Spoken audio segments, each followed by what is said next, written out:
mengungkap manipulasi sejarah bangsa Indonesia dan asal-usul bendera merah putih. Skenario yang sudah tersistematisasi. 1. Menyebarkan hoaks bahwa dia adalah pengusul bendera merah putih. 2. Mendekati masyarakat pribumi agar namanya dikenang hingga akhirnya dijadikan nama bandara di Palu.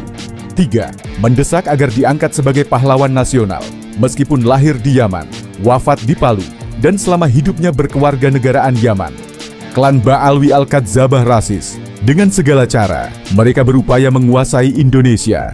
Jika kita diam hari ini, maka anak cucu kita yang akan menanggung akibatnya. Sejarah bendera merah putih. Bendera merah putih memiliki akar sejarah yang panjang di Nusantara, jauh sebelum kemerdekaan Indonesia. Kerajaan Kediri, 1292 Masehi. Pasukan Raja Jayakatwang menggunakan bendera merah putih dalam peperangan melawan Prabu Kertanegara dari Kerajaan Singasari. Kerajaan Majapahit, abad ke-13 hingga ke-16. Merah putih menjadi lambang kebesaran kerajaan. Empu Prapanca dalam Kitab Negara Kertagama mencatat bahwa sejak tahun 1350 hingga 1389 M, bendera ini selalu digunakan dalam upacara kerajaan Prabu Hayam Wuruk. Tanah Batak, Sisingamangaraja IX memakai bendera merah putih sebagai bendera perang. Di tengahnya terdapat gambar pedang kembar berwarna putih dengan dasar merah dan putih. Aceh, para pejuang Aceh menggunakan bendera merah putih dalam peperangan. Di bagian belakangnya terdapat gambar matahari, bintang, bulan sabit, dan ayat suci Al-Quran.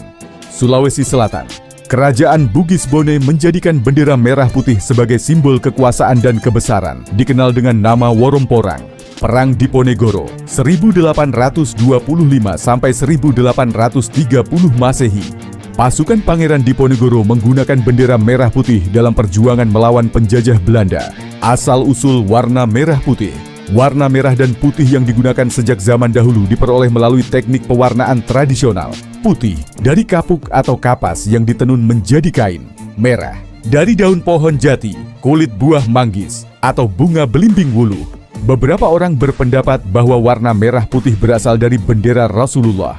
Namun Al-Mubarakfuri, seorang penulis sirah Nabawiyah, membantahnya. Menurutnya, Rasulullah menggunakan bendera berwarna putih, bukan merah putih. Bangkitnya bendera merah putih di abad ke-20. Memasuki abad ke-20, bendera merah putih kembali digunakan oleh para mahasiswa sebagai simbol nasionalisme. Pada tahun 1928, bendera ini kembali dikibarkan di Jawa, meskipun kolonial Belanda melarangnya. Saat persiapan proklamasi kemerdekaan, Ibu Fatmawati menjahit bendera merah putih pada Oktober 1944. Saat itu, ia berusia 21 tahun, tengah mengandung anak pertama, dan menjahit dengan tangan di ruang tamu, karena dokter melarang penggunaan mesin jahit kaki. Bendera merah putih lahir dari sejarah panjang perjuangan bangsa, bukan dari klaim sepihak yang dibangun di atas manipulasi. Upaya mengaburkan asal-usulnya demi kepentingan pribadi atau kelompok adalah bentuk penjajahan baru, senyap namun berbahaya. Kita punya tanggung jawab menjaga integritas sejarah. Jika kita diam hari ini, generasi berikutnya akan tumbuh dalam kebohongan. Luruskan sejarah, tolak manipulasi.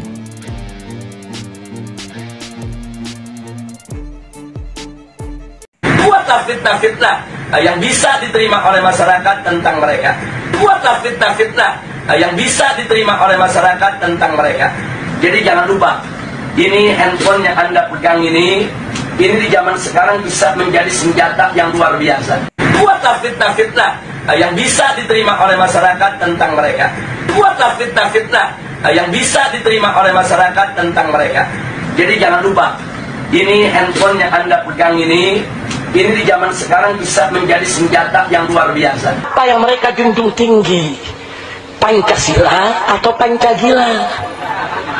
Apa yang mereka junjung tinggi? Pancasila atau pangkat Cina? Presiden goblok. Udah menteri agamanya saudara sesat, kurang ajar, korinya kacau, istananya menjadi istana iblis, korinya kacau, istananya menjadi istana iblis. Gus Dur itu buta mata juga buta hati. Gus Dur itu buta matanya, buta hatinya. Habib itu kan tolol.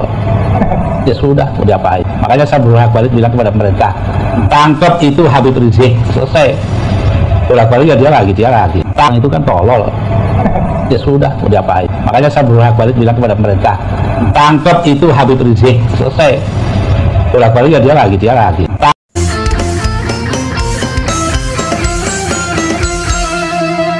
Jadikanlah hidup lebih berarti, jadikanlah laskar sang pemberani, membela ulama kiai pribumi, Rahwali Songo pewaris negeri. Gelora jiwa ini tak tertandingi, jangan coba-coba mengganggu negeri. Ulama kami terhina, kami pun tak terima, siap jihad jadi semboyan kita. Kami adalah laskar sabilillah, pecinta Wali Songo dan para anbiya, pewaris peradaban Islam di Nusantara, hingga berkibar bangsa Indonesia. Kami perisai para ulama, sepenuh hati korbankan jiwa.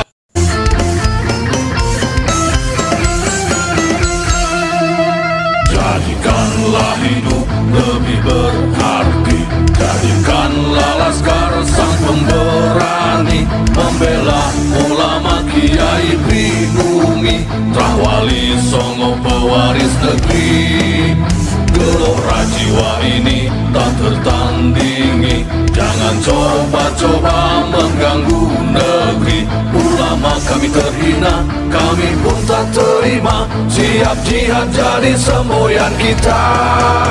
Kami adalah laskar sabilillah, pecinta Wali Songo dan para anbiya, pewaris peradaban Islam di Nusantara, hingga berkibar bangsa Indonesia. Kami perisai para ulama, sepenuh hati korbankan jiwa.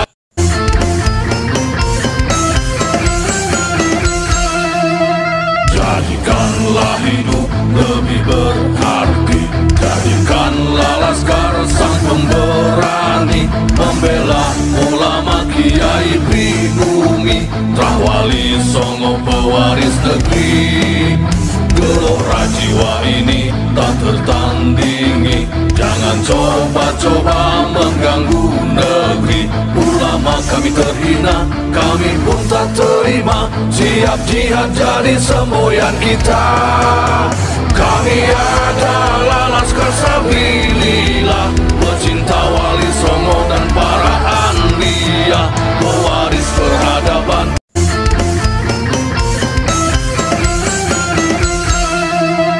Jadikanlah hidup lebih berarti, jadikanlah laskar sang pemberani, membela ulama kiai pribumi, Rahwali Songo pewaris negeri.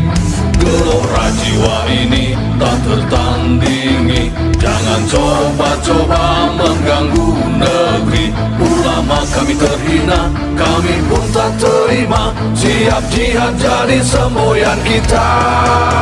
Kami adalah laskar sabilillah, pecinta Wali Songo dan para anbiya, pewaris peradaban Islam di Nusantara, hingga berkibar bangsa Indonesia.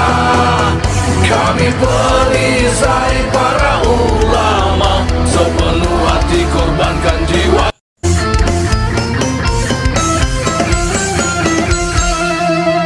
Jadikanlah hidup lebih berharga,